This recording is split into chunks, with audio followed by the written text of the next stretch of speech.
Welcome to the Spring Acrylic Portrait Painting Challenge Masterclass, lesson number 5, building up the value structure in your portrait. I hope you're doing well. And we're here at a juncture in the painting where we're pivoting away from the sketch into a more finished look in the portrait, though we have quite a bit to go. In our last lesson, we had finished the sketch, sealed it in, and we put down one layer, just identifying the major differences in the value structure. Now it's time to build upon that and take the painting even further along in the process. By the way, if you haven't joined the Acrylic Portrait Painting Challenge, you can do that. It's completely free. Go to realisticacrylic.com/acrylic-portrait-painting-challenge. And when you sign up, I'll send you the welcome kit.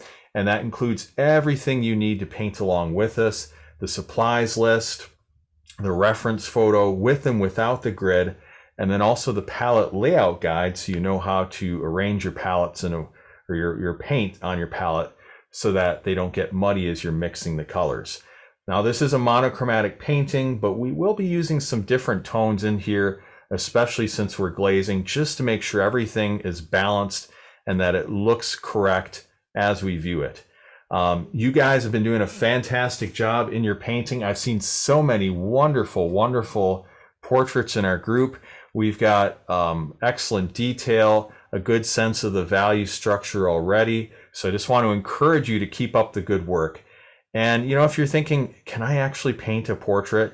Yes, if you have the desire to do it and you're watching these series of lessons, I'll teach you how. God will help you. And you'll be surprised at what you can create. I've seen so many students do that in our previous portrait painting challenges, so I know that you can do it as well. All right, so with that, let's open up with a word of prayer and we'll get started. Father, I ask a blessing here on this lesson. I pray you'd help me to be able to teach the next steps on this painting. Lord, I pray that you would help us to build the value structure with confidence, with clarity, and just to know that anything can be refined. And even if we make a mistake, Lord, we thank you that we're able to overcome. And Lord, we can be forgiven of mistakes in life and in painting as well.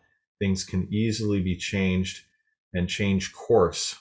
And we thank you for that, Lord, and how the blood of Christ shows us that any sins can be forgiven, any path that we take can be changed, and we can turn around to a different path. And in a painting, if things veer off course, we can steer them back in the right direction. So thank you for that, Lord, for that peace that you're with us as we do these paintings. We want to do it for your glory. And I ask a blessing on the students that you would help them and guide them and keep them in good health. In Jesus' name, amen. All right, so again, let's get started here. We're going to basically just darken what we've already done. We're going to put down another layer, really getting in those darkest values on the vest and the shadows under the table, the kerosene can, any of these kinds of things that need to be refined. We're going to work them a little bit more. And then we're also going to maybe even add a highlight, because we kind of have a ground, kind of a mid-tone over the whole thing. We might add a highlight on top in a few select areas as well. So let's do that. And we'll start with, let's see, a nice medium-sized brush. So we'll take this one right here. I think that's a good size, so I can cut in with that. And we'll begin with some ivory black. And we are going to use ivory black in this particular painting.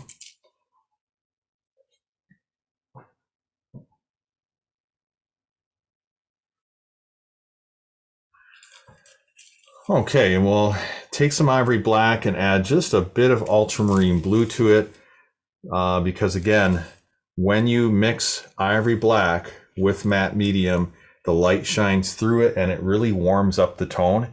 So we do need to add a little bit of ultramarine blue to compensate for that warmth that we gain because of the light dispersal through that clear medium. So ivory black, a little bit of ultramarine blue. And let's just set this up this white card so you can see what this looks like. Now we still need a little more ultramarine blue to overcome. And then if it's looking a little bit too greenish, we can add a bit of alizarin crimson. Let's just add a tiny bit of alizarin crimson to this as well.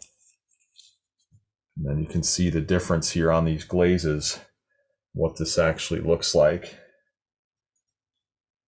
That probably will be close enough.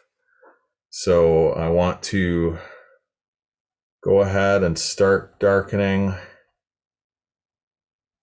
this vest some more. And I hope to take it a little further today than last time.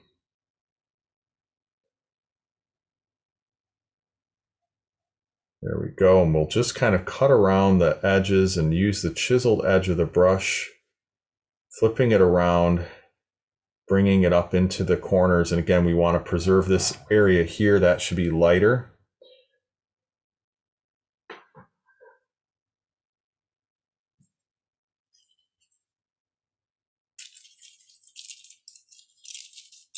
So our mixture is probably about 75% ivory black and then 25% ultramarine blue.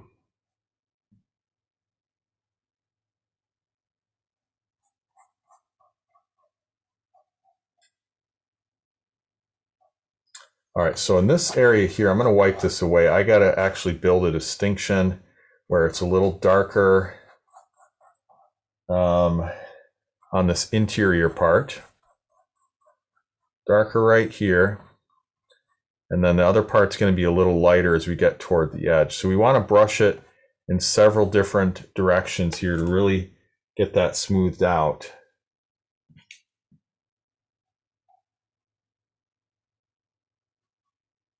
And then it should get just a bit darker below the vest. We'll just work that in.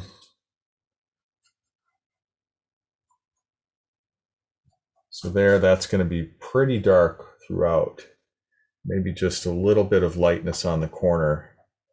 So again, I'm brushing horizontally, vertically, really to smooth it all out. You do want to use a pretty large amount on your canvas. Now we're going to cut in along the edge here, something I should have done on the last lesson, but that's okay, we can do it now. And we want to really show the difference in the forms between the vest and the back of his leg and going into the chair here. I'm not going to worry about showing the highlights on the spindles of the chair or anything like that. I can do that later. Now I just want to get the overall sense of the value structure.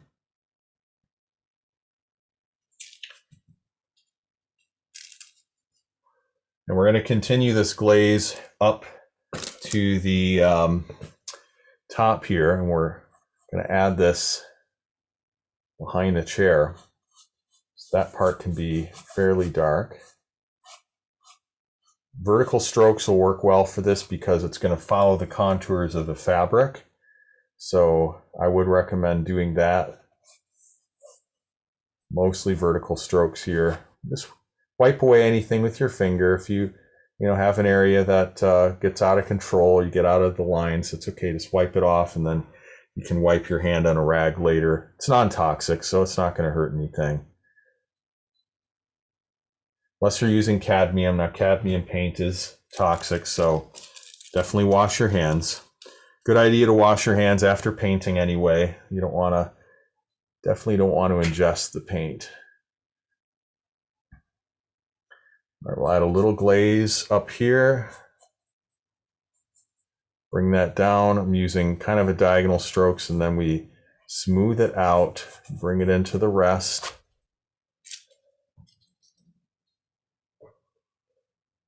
And let's see, add just a bit of ultramarine blue to this. We're gonna just bring this glaze down like that. Now, let's also darken his hair a little bit. That's an area we don't want to neglect.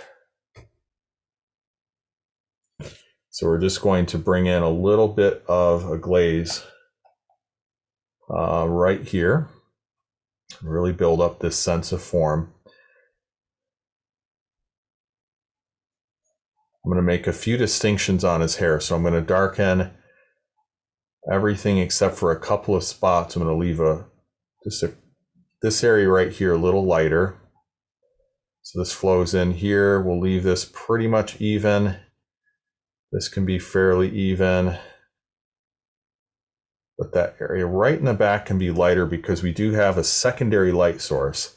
And we always want to be cognizant of those different light sources and how they affect the overall structure, the value structure of the painting. So again, we have a light source from the window. That's the primary light source illuminating his face and his hands and his clothing. Secondary light source from this little opening in the back of that window. And I'm sorry, the highlight is not from the window here. I meant to say the highlight is coming from the lamp. So that's our main light source illuminating his forehead, his nose, his knuckles, the clothing, the Bible, the table, that whole area on the right side of the painting. The secondary light source, again, is this area in the window, illuminating kind of the back part of him. So be cognizant of those different light sources as you build up your value structure, and that's going to serve you well. Yeah, so his hair is just a little darker than the rest of the face, but I will add a glaze right over his beard area. That we can do. And a little glaze just kind of creeping from the hair into his forehead. I think that adds some dimension and depth. And then right around his cheek, that's a little darker there too. We'll put a little glaze around the finger area and then slightly up on the wrist.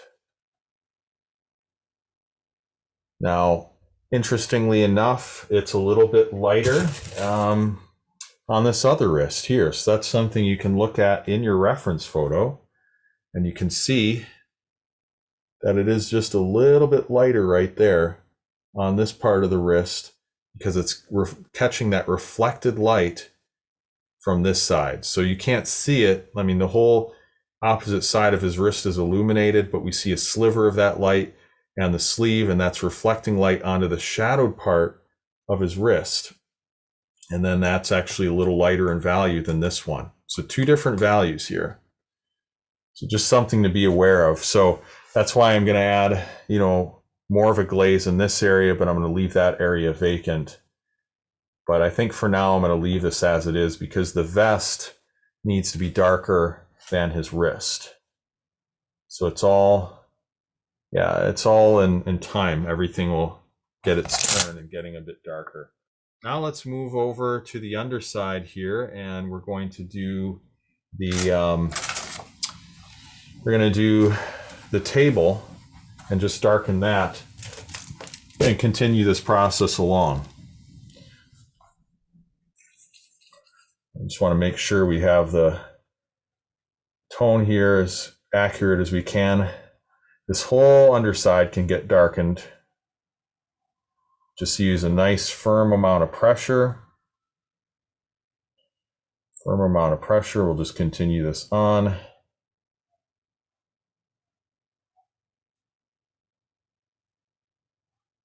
Just like that.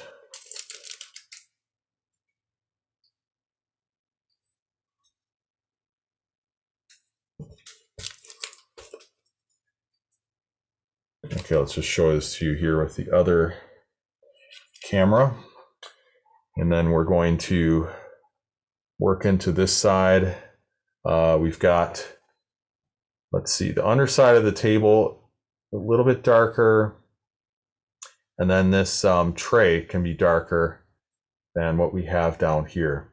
All right, so that's actually more in shadow than the wall. So we're going to darken just that spot. And of course, we also want to darken the kerosene can a little bit as well. There we are.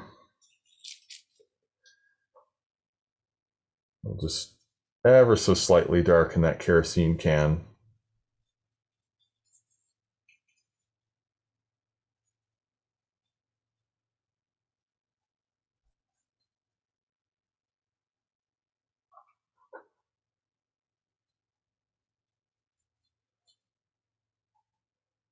All right, and we're keeping a pretty chiseled edge here, because again, then we have the light in back of it. So we have the major light source, this lamp, and it's illuminating the opposite side of this container that we can't see. That's really important to, again, observe that light source and where it is in relationship to the rest of the objects within your image. And just really try to paint what you see and not what you think you see. So observe on your reference photo the actual shape of this highlight. It's a long, long, skinny rectangle, and then try to render that same form on your canvas. And if you did a good job with your sketch, you would have already had this line delineated. But if you didn't, you can still do it. You can still do it in the painting process. I'm going to put a little shadow right here, just suggesting the leg of the table, a little bit of a shadow flowing from that leg. And then I'm going to darken this part above. So this would be this shadow going up into, well, this is the shadow for our painting, our map on the wall. So I'm just going to see if I can get a nice vertical stroke by hitting the corner of the brush. I have to be very delicate with this so as not to make it too wide. So you're going to have to just hold it, your angle of your hand like this, and really hit the corner, or you can switch to a smaller brush if you want. And let's also put in a little bit more of a glaze on the lamp, darken that value a little bit as well. There we are. So it's just darker on that lower half, and it's lighter up here, so we want to show that delineation. There's a little shadow from the wick that you can see through the glass, and we'll just kind of portray that in there very loosely right now. And that'll be enough for right now. Lastly, we do need to darken the Bible a little bit. So let's do that. On these glazes, the ratio again, mostly ivory black, and then ultramarine blue, and maybe just a touch of alizarin crimson. So I would say just maybe 5% or less of alizarin crimson, not much. But let's block in this shadow here for the Bible. Not the shadow so much, but actually that dark color of the cover itself. And keep in mind, you have, when you're working on a painting, you have the perceived value of an object and the actual value. So the actual value, by the way, of this Bible cover, it's black, right? But the perceived value of other areas, because of them being in shadow, they'll look just as black as this cover. So, for example, you would have the black color of the area in shadow here under his arm. It's actually his vest, and that vest is kind of a grayish value. I mean, it's a medium gray. If you were to look at it with light shining on it, straight on, it would be gray. But because it's in shadow and it's under the arm, it actually is just as black. This area here is just as black as the black cover of that Bible. So again, you have the actual value and the perceived value, which sometimes can be the same thing. So the reason I'm mentioning that is because when you're painting, you want to try to get away from painting what you think things should look like and what they actually look like. And so I see many beginning artists, saying, okay, for example, this is a Bible, it's black, but then the person's wearing this, gray vest, and that's gray, so I'm going to paint it gray. But in actuality, because of the lighting scenario, that vest could actually be just as black as the Bible, and so, really paying attention to these areas makes a big difference. Another thing too, this shadow coming from his elbow, that's quite dark. And that area right around his arm is almost black. So that's something we really want to notice, are those, like I say, those differences in value. So put this nice strong shadow using the chiseled edge of the brush. And we'll also put in a shadow right here. I didn't sketch it in, but it should be there.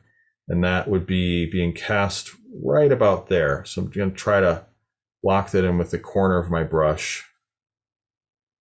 And we'll redefine that later as need be. Getting the position of these shadows is important. Now notice how I'm holding my brush almost at the ferrule right here, the heel of the brush, so I can get the precision that I need. And then I'll just kind of fill it in. I just don't want to switch brushes. This is working for me. This value here for his arm can get darkened as well. Now this is interesting. Again, just to belabor that point, his shirt is white, right? You know his shirt is white, but look how dark this value is right here. Now, if you look at the reference photo, if you don't believe me, look at the reference photo and look at how dark that is. I mean, that is almost black right there. That particular shadow, almost black, even though it's a white shirt. It's really interesting to note these differences. Let's move the camera over a little bit.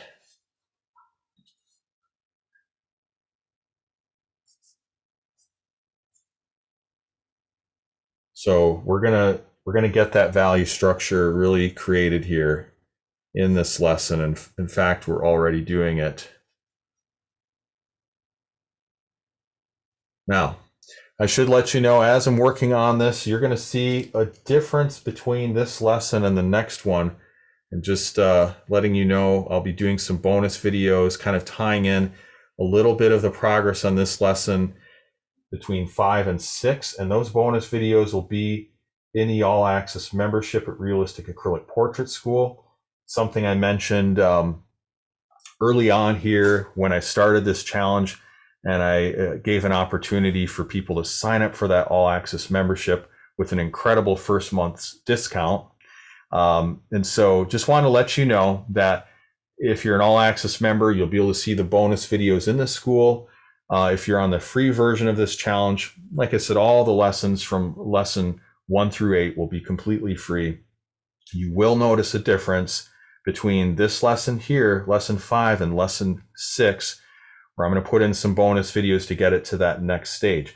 Now, even if you follow along in the free version of this challenge, you'll get a lot out of it. You'll still be able to do a great portrait. I've seen many people do it in the previous free versions of the challenge. But just want to let you know, just so you're aware ahead of time, there's going to be a difference between what we have at the end of this lesson and then the beginning of lesson number 6.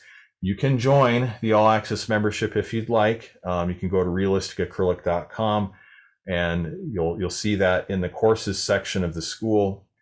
And if you'd like to join the All Access membership, feel free to do so and get access to these bonus videos. I'll also be making it available at the end of the challenge as well, with a special offer too. So just want to let you know. All right, so back to this. We're going to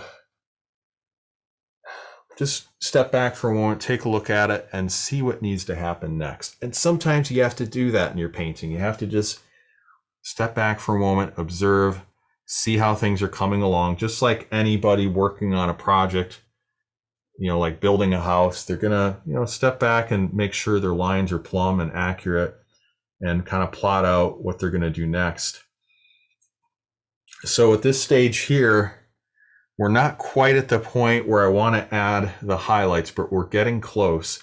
What I think needs to happen next is we need to have maybe one more level of dark values on top of the midtones. And then we'll get another midtone like on his arms and some other areas. And then we'll be ready to add the highlight on his face. So we're gonna give that a try here in just a little bit. Yeah, so let's go ahead and see if this is dry, and it is. Let's darken some of these darkest values a bit more. We'll take some ivory black, a little more ultramarine blue, and we're going to go a little more robust with these glazes. So each time we're going to get a little bit more opaque.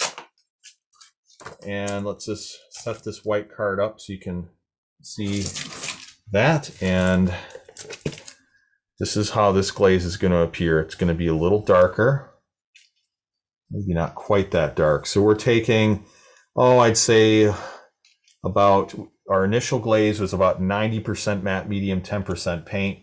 Now the next one was maybe 70-30 or maybe 80-20. This is going to be more like 70-30 or 60-40, something like that.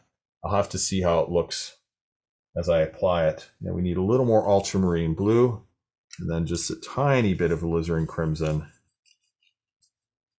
We're going to add that, yeah, right here. So this is the color we're looking at. It should have a slight bluish tint to it. And we want to just darken this area under his arm. I want to take you as far along as I can here in lesson 5 and really show you the value structure as much as I can here. So we just kind of darken this whole area.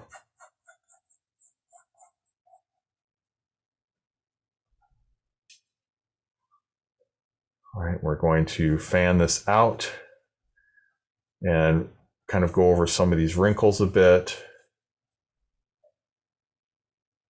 Yeah, something about like that. And we can have this area a little lighter. We'll darken this left side.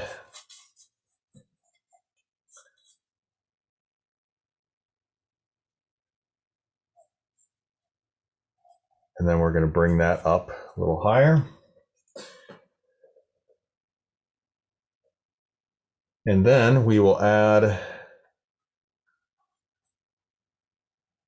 darker value down here on the table. And actually this whole area again should be getting darker. Nice thing about this is you can still see the sketch underneath. You can still see the sketch underneath.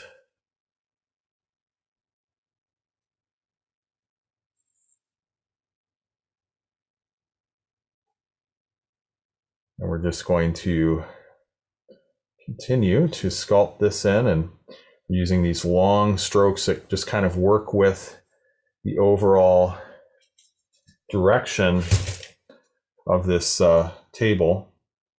At some point, it's good to also vary the strokes and get some vertical ones in too.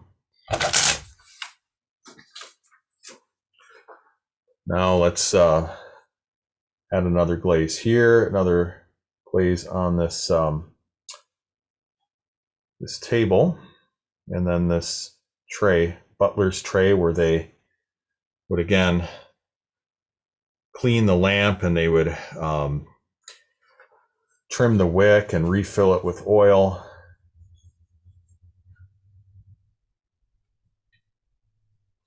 Just want to again show this right here, this little area. And then we're going to darken the kerosene can.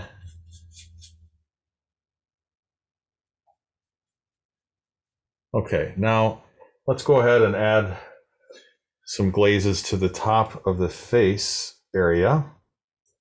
In this whole section, we want to get a little differentiation between some of the forms.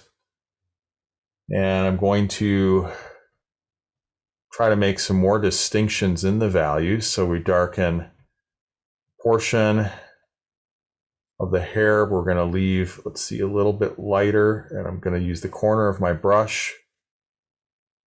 And I'm going to kind of show that lock of hair that's coming out. So by leaving that lighter, we can get a sense of depth right there. And again, we want to show that highlight in the back. And we're going to just use the corner of the brush and then hit a couple of areas in the back and let that have the effect of the highlight. And then let's see, I might have to switch to my flat 1/2 inch brush here. Yeah, I'll have to switch. So let's use a smaller flat brush, and this is a 1/2 inch. And with this, we will, we're just going to get in some of the forms here of the clothing. And this needs to be a little more precise. I'll even use this opportunity to just cut in a couple of the details on the hair a little more precisely. but I really do want to show a couple of distinctions in the value on the vest. Like right here, this area can be a little darker.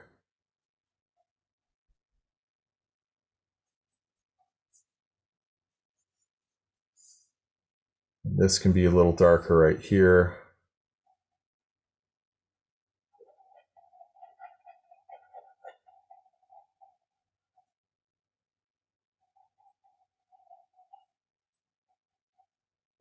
All right, we're going to need a little more ultramarine blue in the mix. It's just a bit warm, so add a little ultramarine blue and cool that down ever so slightly. And that's where you have these differences in the colors because of the matte medium affecting the glazes. It's really interesting how that works. All right, so now let's move down just a bit and we will get a couple of darker spots on the shirt. I'm going to thin out this glaze just a bit and add some matte medium to it. And then I'll show this to you on the white card, and this is what that looks like. So interestingly, it's a little more bluish. It's what we need for that to really blend in. And now I'm going over some of these wrinkles and just kind of defining the form and getting a bit of shading in the middle here. I'm just going to add a little more of the ivory black into the mix. Make it not quite as bluish. So if you look at your white card and just kind of make sure your tones are as close to gray as possible, that's what we're shooting for. But they have to be kind of bluish gray to really match what you have on your canvas. All right, so we're darkening this whole section here like this. We'll just kind of dry brush that in. We're going to darken this area and this area. And let's see, this section. So there's a difference between these larger value shapes and smaller value shapes. And you want to see those distinctions in your reference photo where you've got like the whole large area is darker here, but then you have these smaller shapes within. And I call those like nations and states. You know, it's that metaphor of like how you've got, I've used this before in previous challenges, but if you're kind of new to this, it's this concept of, you know, you've got your countries, right? You've got the United States, you've got Canada, you've got Great Britain, you have Australia or India, whatever the case is. You have these large countries and they have a certain geographical shape. But then within that shape, you will have, you know, within that space, you'll have provinces or states, and they'll reside within that larger shape, but they will have their own distinct size and shape within that larger shape. And then, you know, you go down further into detail, you have counties, you know, municipalities and smaller shapes within this large shape. And if you were to look at a map of the United States or Canada, you would see that large shape, but you also see these designations for the provinces or states. And so it's kind of similar with this here. I mean, you've got this large shape here, which is the overall value for this shadowed part of the arm. But then within that, you've got these smaller shapes and they reside within the other one. And so you're always working either with what we call, you know, a general value or a local value, and just getting those differences between those areas.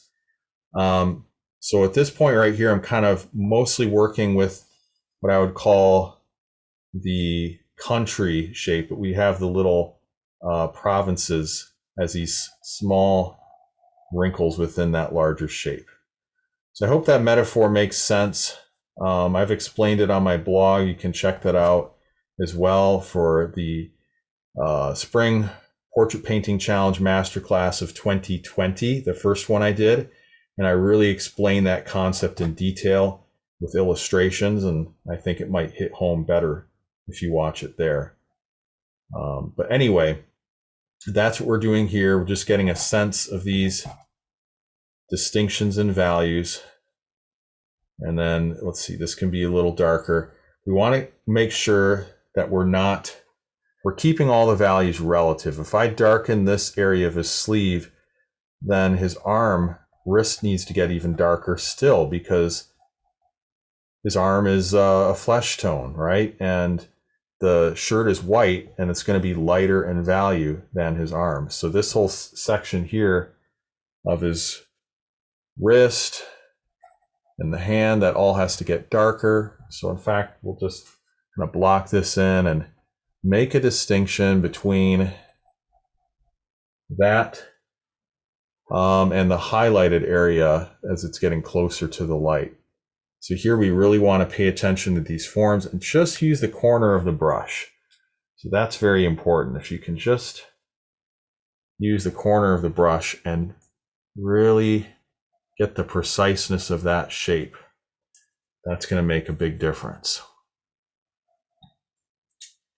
Here we have a harder edge on it. Harder edge right here, although there is a little gradation.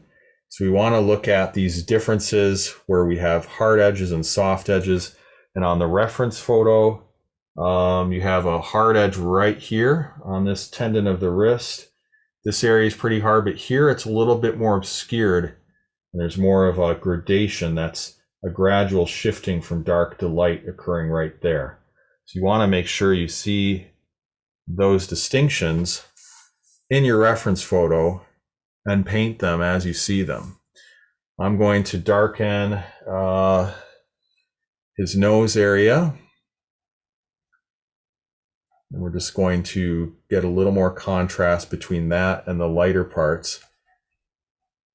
Let's just move that camera up so you can see it.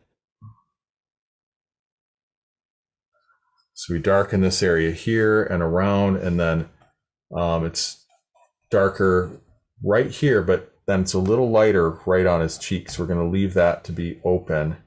And we kind of blend this by doing a dry brushing technique. We allow some of the paint to be exhausted off the edge of the brush and then just really lightly brush it. And this is what it looks like on the white card without actually having paint on the canvas. So look how little paint I have on my brush. But when I do this on the canvas, the texture picks it up and I can really get a nice sense of shading and blending. I can also use more pressure, see, and I can squeeze more paint out of the brush. It was there all along. It was just sitting in the heel. So that's another tool you can use to really develop some shading and blending and get a good sense of the value structure. Okay. Let's see here. I'm going to do a little bit of work on his arm, and I think that probably call it good after that. We're just going to shade this in a little bit right there.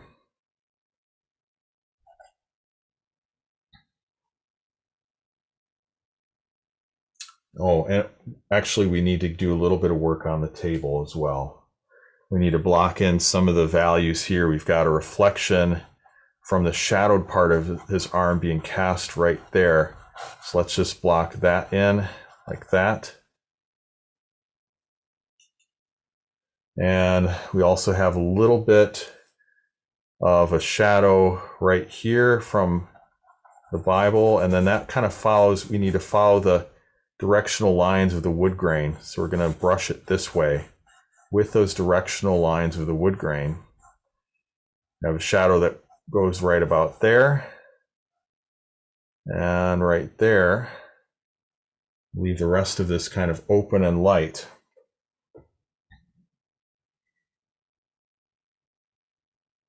All right. Now let's take a look at, see if there's anything else we can do. Maybe add just a bit to the table, add a couple lines there. And then just slightly block in this shadow right here for that back of the chair. Now I'll add a little bit of a glaze up here as well. Okay. I'm going to stop off here. We've developed the value structure further in this image. Now there is a lot to go on it, but this is good. I mean, it's definitely come along a lot further than last time. We've got more layers on it. This is a process of patience. You know, we are building up shading with several layers like a Polaroid camera print. You remember how they would come out of the front of the camera with a white piece of paper or film, and it would be white at first. If you give it time, slowly an image would start to emerge. Same thing with this painting here. We need to give this time, and we'll get this done. So I'm looking forward to helping you more with this. In the next lesson, we're going to be really refining the nuances, building more contrast in the image. We'll be adding that highlight to the front and really building this up. I might already have the highlight put in here by the time we get to the next lesson, but there'll be a lot of things to show you here, and it's going to really take shape. So I want to show you as much as possible in the next couple of lessons, and I thank you so much for the effort you've been putting in. Please leave a comment below this video if you have any questions about this painting or the process of acrylic painting. Let me know. I'm happy to help. You can get a hold of me in the Facebook groups as well. And if you're signed up for the challenge, you'll have links to those groups. You can also get a hold of me via email. I do get a lot of emails, so I try to reply to each one. I'll definitely do my best to get back to you there. But I want to say thank you so much for taking this challenge. I look forward to teaching you in our next lesson. So God bless. Have a good rest of your day. And don't forget to like and subscribe. Share this video with your friends. All right. God bless. We'll talk to you soon.